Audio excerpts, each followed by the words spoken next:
Well, the wrestling world in 2019 has lost yet another legend. King Kong Bundy has left his family, his friends, and all wrestling fans left this earth at the age of 61.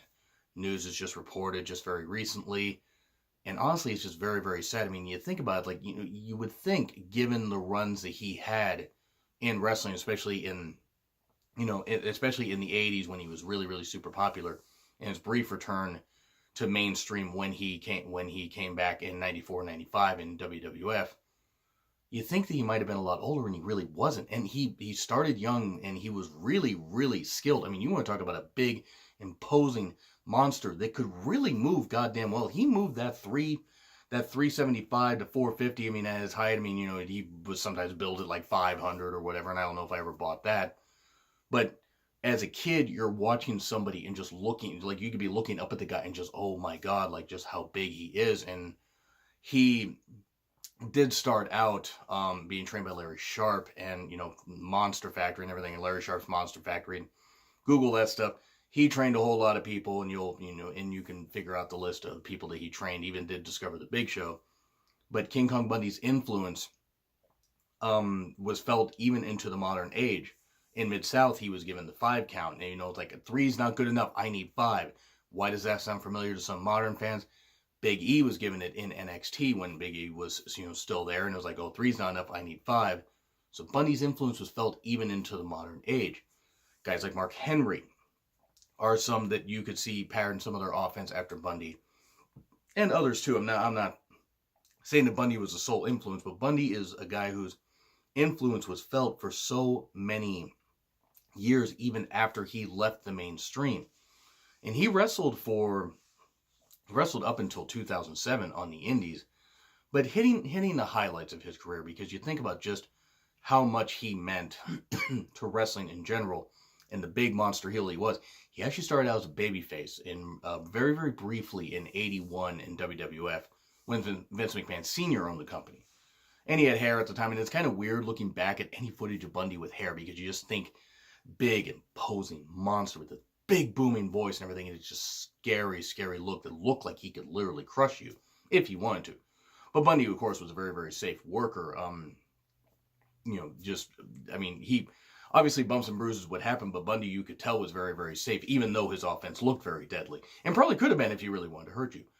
But you think about him with hair, and then you think about this, just the bald look and everything, and it just fit him so well. His big run started in World Class in 82. He started as Big Daddy Bundy. He started as a babyface and everything, stuff like that, and still had his hair. After transitioning and becoming a heel and teaming up with Playboy Gary Hart. Gary Hart, if you think about a manager outside of, WWE, since WWE was a pretty big stage, or maybe even outside the AWA, because AWA was still rolling there.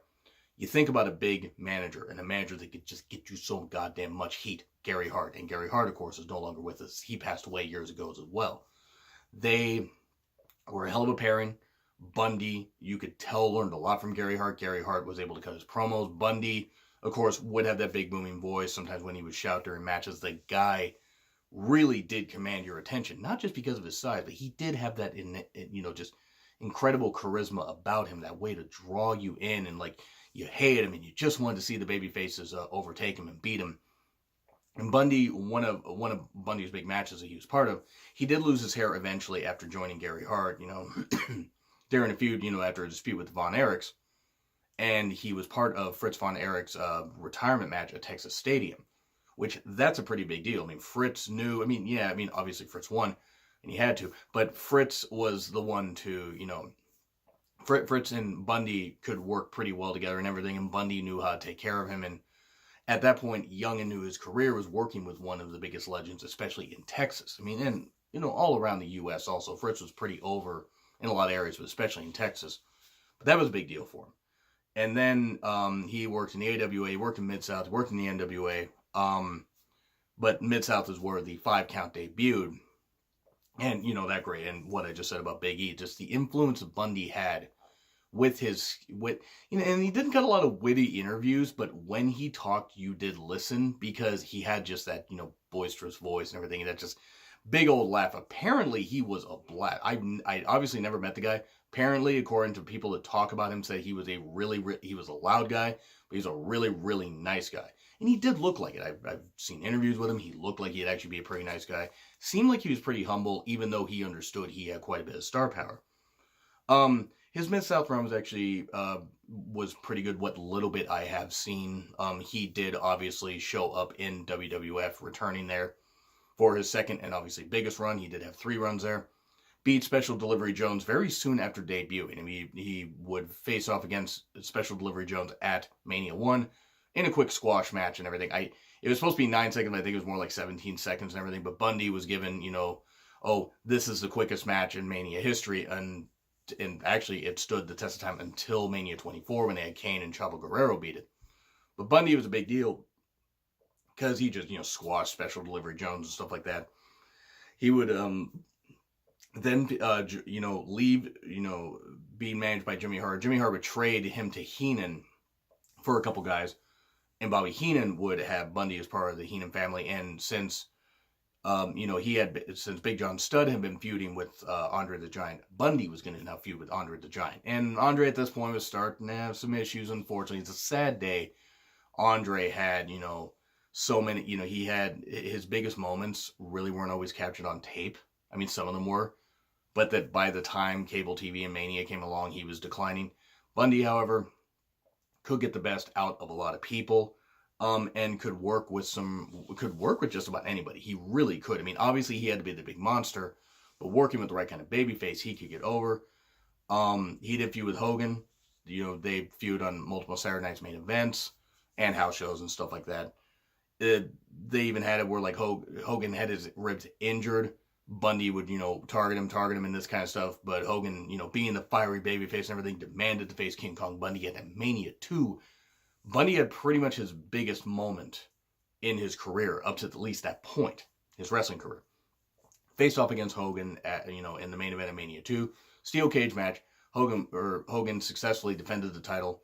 Bundy then would, feud. He would team with Big John Studd and everything. They would team up against, the machines, or when Andre was under a mask and stuff like that, and super machines, all that stuff. Look up that stuff. It's a little bit weird, but he then would, of course, team up with a couple midgets against Hillbilly Jim and a couple midgets, and Bundy would unfortunately accidentally injure one of them, Little Beaver, I believe it was, and he apparently in interviews he had said that death, Little Beaver's death had weighed on his conscience. He didn't die from those injuries. He died years later, but that he hoped that that those bumps did not cause that. And Bundy seemed like a pretty humble guy. He did, of course, feud with Hogan very, very briefly in '87, like later '87. Was on house shows till about February, March of '88, and then left and actually went into semi-retirement. He was on Married with Children, pretty much his most famous thing. If you haven't seen the stuff with him on Married with Children, please do. It's absolutely wonderful. He really, really did very well there. Even though it was only a couple of appearances, still really, really entertaining stuff. And of course, Bundy, the Bundys. Do you get it? It was still entertaining, and he did have appearances in some movies and stuff like that. And he appeared at Eastern Championship Wrestling. He appeared on one of their big shows, when they were first starting. And then, came back to WWF for a little bit, when it was WWF. At Survivor Series 94, he was at the Rumble in 95, got eliminated by Mabel. Faced off against Undertaker at Mania 11.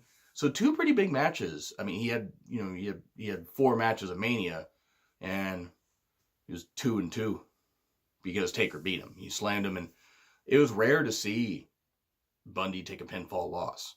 But then again, at the same time, after he left in '88 and, left the main limelight, you don't know how many times he lost or whatever. And he also went into semi-retirement. He rested his body. He left, and I think he left pretty much after a year was up because he was kind of jobbed out and that kind of stuff, and left in October of '95. Was on the Indies a whole lot and everything until he retired in 2007. And unfortunately, at the age of 61, he has passed away. So I ran through a little bit of what I could and what I remembered. I encourage you guys to check out his stuff on the network. Bundy really did seem like he was full of life and commanded your attention and was such a goddamn scary monster heel. But he did command your attention because he was really goddamn good. He didn't have to do a lot, but he did it really well. And you could tell that he did love wrestling, and he was damn good. So anyway, share your favorite King Kong Bundy moments, matches in the comments below. If you guys make your own YouTube videos, please make them, and please share your opinions, and please share your takes on King Kong Bundy, and share your favorite moments. Anyway, R.I.P., rest in peace, King Kong Bundy.